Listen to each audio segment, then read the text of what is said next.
ছেলে আর মেয়ে থেকে হালাল জাদা কিভাবে বের হবে? ঠিক বলেন না, সূচনাটাই তো হারামের হলো।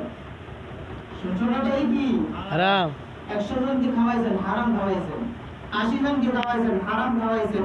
সমাজকে খাওয়াইছেন, হারাম খাওয়াইছেন। ওই হারাম খায়া পেট থেকে হালাল বের হবে, করছেন কেন? হবে না। আপনারা মনে কষ্ট নেন আর যাই নেন, আমার হাদিস আমার কোরআন যা বলে, আমি এখানে বসছি তো বসছি, এটা আমার দায়িত্ব। আমি বলবো, মানা না মানা এটা আপনাদের দায়িত্ব।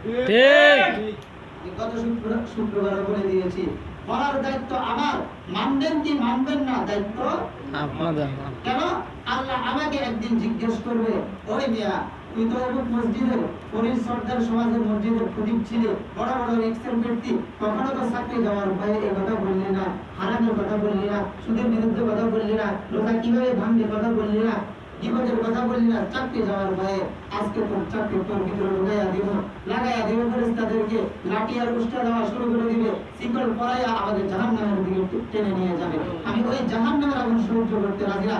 চাকরি চাইলে যাক, হাজারো চাকরি আমার জন্য ব্যবস্থা আছে, কোনো সমস্যা নাই, কিন্তু সমাজে আছি তো প্রকৃত কথা হাদিস এবং কোরআন অনুযায়ী যে কথা বলা দরকার এটা আমি বলেই যাবো।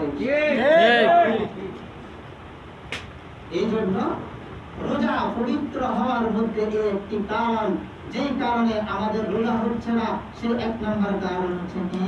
মুখ, জবান। সেটা কি? জবান।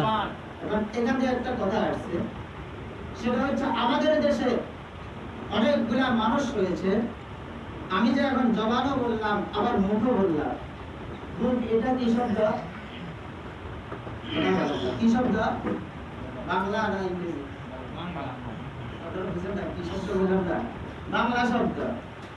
জবান, জবান এটা উর্দু, ফার্সি, আরবিতে ব্যবহার আছে, কিন্তু কোন কোন মানুষ আছে এখানে এসে ভুল ধরবে, জবান এটা ফার্সি শব্দ, ওই জন্য জানা হতো।